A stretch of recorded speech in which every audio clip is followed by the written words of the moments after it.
Successful trader ऐसा क्या अलग करते हैं? पहली बात तो ये होती है दोस्तों कि उनकी स्ट्रेटेजी क्लियर होती है। कौन से पैरामीटर यूज करके उन्हें शेयर मार्केट में शेयर बाय करने हैं ये उनका तय होता है।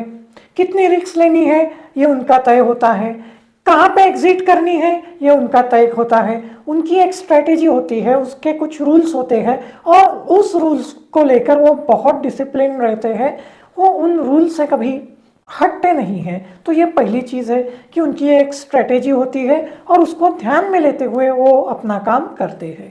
दूसरी बात यह है कि चाहे कितना भी बड़ा इन्वेस्टर हो, कितना भी बड़ा ट्रेडर हो, वो कभी मार्केट को कंट्रोल करने की कोशिश नहीं करता। वो क्या करता है? खुद को कंट्रोल करता है। उसे पता है कि शेयर मार्केट को जहां जाना है वो वहीं जाएगा।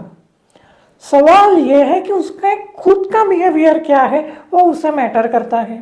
अब मान लो कोई ट्रेन ऐसी है जो सीएसटी से छूटती है, सीएसएमटी से, और वो दादर रुकती है, कल्याण रुकती है, और कोई ट्रेन जो है वो सीएसएमटी से छूटती है और डायरेक्टली, जैसे राजधानी एक्सप्रेस हो गई, दुरंतो एक्सप्रेस हो गई, और डायरेक्टली जाके नासिक में रुकती है, बीच में कोई स्टॉप नहीं होता।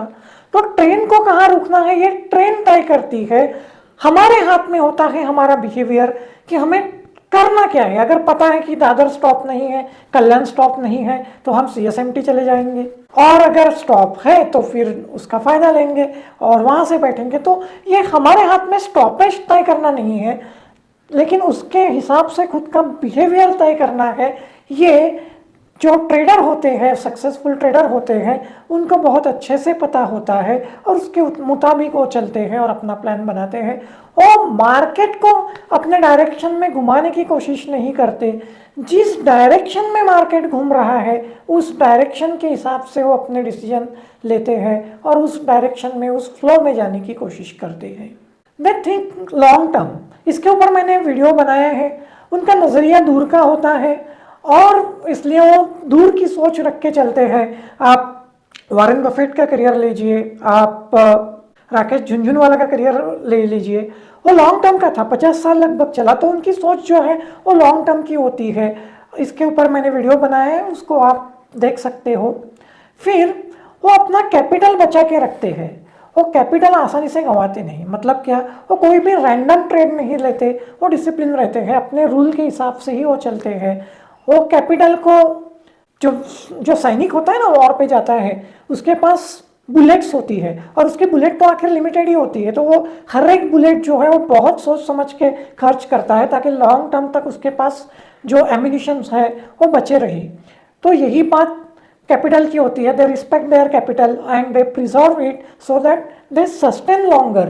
लॉन्ग टर्म टिके रहने के लिए वो अपना कैपिटल बचाते रहते हैं। मतलब वो हद से ज़्यादा कभी रिस्क नहीं लेते और अगर लॉस में आ जाते हैं तो जल्दी निकल जाते हैं। लॉस में वो ज़्यादा देर रुके नहीं रहते, तो इससे कैपिटल उनका प्रिजर्व होता है। और वो गैम्बलिंग टेंडेंसी में नहीं फंसते। वो किसी को कुछ दिखाने के लिए ट्रेड नहीं करते। बहुत पैसा है इसलिए हद से ज़्यादा क्वांटिटी लेके नहीं बैठते। गैम्बलिंग टेंडेंसी यानी क्या? रिस्क मैनेज ना करते हुए ट्रेडिंग करना, यानी कितनी भी रिस्क ले ली, कुछ भी प्लान नहीं किया, दैट इज़ अ गैम्बलिंग। तो वो प्लान करते हैं। अब एक ह्यूमन टेंडेंसी होती है दोस्तों। कभी कभी आपको मार्केट का अच्छा अंदाज़ा आ जाता है तो आप मार्केट में कूदना चाहते हो, बहुत ज़्यादा ट्रेड करके बहुत ज़्यादा पैसा कमाना चाहते हो और यहीं आप लॉस करना स्टार्ट कर देते हो। लेकिन ये बड़े प्लेयर जो होते हैं, बड़े ट्रेडर जो होते हैं, वो ऐसा नहीं करते और वो पेशेंस के साथ आगे बढ़ते रहते हैं। वो ये समझते हैं कि ट्रेडिंग एक प्रोबेबिलिटी का बिजनेस है, वो श्योरिटी का बिजनेस नहीं है। और इसलिए दोस्तों वो हमेशा पैराशूट लेके तैयार रहते हैं। उन्हें पता है कि एरोप्लेन उनके गंतव्य स्थल पर जाएगा, लेकिन अगर कुछ प्रॉब्लम होता है तो वो उनका प्लान भी जो होता है वो तैयार रहता है। दुर्घटना होती है, यानी अगर लॉस में आते हैं तो वो जल्दी निकलते हैं। वो ग्रांटेड नहीं लेते कि मैं बहुत शेयर मार्केट को जानता हूँ, मैंने बहुत पढ़ाई की है तो मैं हमेशा करेक्ट ही होऊंगा। जैसे मार्केट इज़ ऑलवेज राइट, मैं रॉन्ग हो सकता हूँ, और अगर वो रॉन्ग हो जाते हैं तो उसे वो एक्सेप्ट कर लेते हैं। तो यही बातें हैं दोस्तों। इन बातों को आप ध्यान में लीजिए और अपने ट्रेडिंग में इस्तेमाल करने की कोशिश कीजिए। इन बातों को ध्यान में लेते हुए अपना प्लानिंग कीजिए। मैं यहीं रुकता हूँ। धन्यवाद। बने रहिए मेरे इस चैनल पे जिसका नाम है सुयोधन देशमुख, और अपने अगर कुछ क्वेश्चंस हैं तो उन्हें कमेंट में ज़रूर डालिए। Thank you.